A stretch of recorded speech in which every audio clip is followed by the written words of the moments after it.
আজকে তৈরি করে দেখাবো সুজির রসবড়া। এটা খেতে যতটা সুন্দর, বানানো কিন্তু ততটাই সহজ। কেউ গেস্ট আসলে আপনারা এই রেসিপিটা তৈরি করে দিতে পারেন। কেউ খেয়ে এটা বলবেই না এটা শুধুমাত্র 1 কাপ সুজি দিয়ে তৈরি করেছি। এটা দেখতে যতটা সুন্দর, খেতেও কিন্তু অনেক সুন্দর। বাড়িতে অবশ্যই ট্রাই করবেন। যদি রেসিপিটা ভালো লেগে থাকে তাহলে অবশ্যই আমার চ্যানেলটি সাবস্ক্রাইব করবেন। সুজির রসবড়া বানানোর জন্য প্রথমে একটা শিরা তৈরি করে নেব। তার জন্য এখানে নিয়েছি 2 কাপ চিনি, আর সেই কাপ অনুযায়ী আমি এখানে 3 কাপ জল দিয়ে দিচ্ছি। এবার এটা আমি ভালো করে চিনিটা গলিয়ে নেব। শিরাটা খুব বেশি ঘন করব না, হালকা একটু যখন চিনি গলে যাবে 5 মিনিট মতো ফুটিয়ে নেব। এবার এর ভেতর দিয়ে দিচ্ছি গোলাপ জল। গোলাপ জলটা দিলে কিন্তু খেতে অনেক সুন্দর লাগে। যদি আপনাদের কাছে হাতের কাছে না থাকে তাহলে এলাচ গুঁড়োও দিতে পারেন। এবার এই 5 মিনিটের জন্য আমি ঢাকা দিয়ে দিয়েছি। একটা প্যানে 1 চামচ ঘি দিয়ে এবার তার ভেতর আমি 2 কাপ সুজি দিয়ে দিয়েছি। আপনারা সুজি আপনাদের হিসাব মতো দিতে পারেন।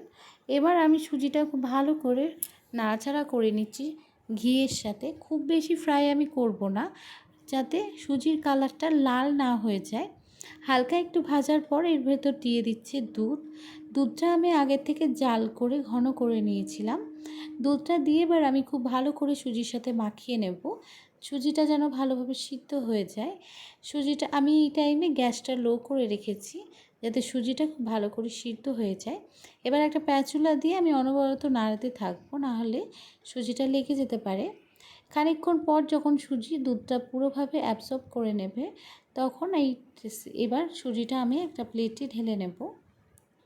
এবার একটা প্লেটে ঢেলে আমি এটা একটু ঠান্ডা করতে দেব। যখন হাতে একটু সহ্য হবে, হালকা একটু ঠান্ডা হয়ে গেলে এবার এটা ভালো করে মাখিয়ে নিচ্ছি। ডোটা খুব নরম করে মাখতে হবে, তাহলে কিন্তু রসবড়াটা খেতে অনেক সুন্দর হবে। হালকা একটু মাখিয়ে নেওয়ার পর এবার এর ভিতর দিয়ে দিচ্ছি 1 চিমটি বেকিং সোডা। খুব বেশি সোডা দেওয়া যাবে না, আমি এখানে খুব কম পরিমাণে বেকিং সোডা দিয়েছি। সোডাটা দিয়ে আবারও ভালো করে মাখিয়ে নিতে হবে হাতের সাথে। ভালো করে মাখানো হয়ে গেছে। এবার সামান্য পরিমাণ হাতে ঘি লাগিয়ে নিচ্ছি। এবার আমি রসবড়ার শেপ দিয়ে দিচ্ছি। আমি 2 রকমের রসবড়ার শেপ দেব। আপনারা চাইলে যে কোনো শেপের তৈরি করতে পারবেন। আমি প্রথমে গোল শেপ বানিয়ে নিচ্ছি। এভাবে হাতের সাহায্যে একটু প্রেস করে গোল শেপটা করতে হবে। সুজিতে যেন কোনো ফাটল না থাকে, তাহলে তেলে দেওয়ার সঙ্গে সঙ্গে সুজিটা ফেটে যাবে আর রসবড়াটা কিন্তু ভালো হবে না। তাই খুব ভালো করে হাতের সাহায্যে গোল করে নিচ্ছি। এইভাবে হাতে একটু চেপে চেপে গোল করে নিতে হবে।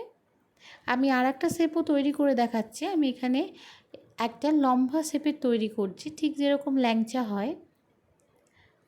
এই শেপটাও দেখতে কিন্তু অনেক ভালো লাগে। আপনারা যে কোনো শেপেই বানাতে পারেন। এইভাবে প্রত্যেকটা মিষ্টি তৈরি করে নিচ্ছি। এইভাবে আমি প্রত্যেকটা মিষ্টি তৈরি করে নিয়েছি। দেখতেই পাচ্ছ খুব সুন্দরভাবে মিষ্টিগুলো তৈরি হয়ে গেছে, কোথাও কোনো ফাটল নেই, খুব স্মুথলি তৈরি হয়ে গেছে। এবার আমি গ্যাসে একটা প্যানে তেল বসিয়ে দিয়েছি। তেলটা যখন গরম হয়ে যাবে গ্যাসটা একদম লো করে দিচ্ছি। একে একে সব রসবড়ার মিষ্টিগুলো আমি দিয়ে ভেজে নিচ্ছি। আর হাইতে কখনোই গ্যাসটা রাখবেন না, তাহলে সুজির রসবড়াটা উপর থেকে বেশি ফ্রাই হয়ে যাবে, ক্রিস্পি হয়ে যাবে। রসে দেওয়ার সঙ্গে সঙ্গে কিন্তু রসটা ঢুকতে চাইবে না, যার জন্য গ্যাসটা লো করে ব্রাউন কালার করে আমি ভেজে নিচ্ছি। আর একবার দুবার করে এইভাবে নাড়িয়ে চাড়িয়ে ভেজে নিতে হবে, নাহলে কিন্তু ভালোভাবে ফ্রাই হতে চাইবে না। এইভাবে আমি বারবার নাড়াচাড়া দিয়ে ভেজে নিচ্ছি। খুব ভালোভাবে ভাজা হয়ে গেছে, সুন্দর একটা কালার চলে এসেছে।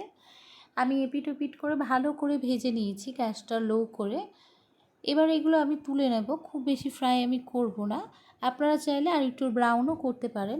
এবার এটা আমি তুলে নিচ্ছি একটা প্লেটে। এবার যে শিরাটা বানিয়েছিলাম সেটা হালকা একটু গরম করে নিচ্ছি। গরম শিরাতে দিলে কিন্তু রসটা খুব ভালোভাবে ঢুকে যাবে। এবার একটা বোলে নিয়ে নিয়েছি। এবার গরম থাকা অবস্থায় সুজির রসবড়াগুলো আমি দিয়ে দিচ্ছি একে একে। গরম থাকা অবস্থায় দেবেন, তাহলে কিন্তু রসবড়াগুলো ভালোভাবে অ্যাবজর্ব করে নেবে সুজির রসটা। এভাবে আমি 2 থেকে আড়াই ঘন্টা রেখে দিচ্ছি ভালো করে রেস্টে ঢাকা দিয়ে।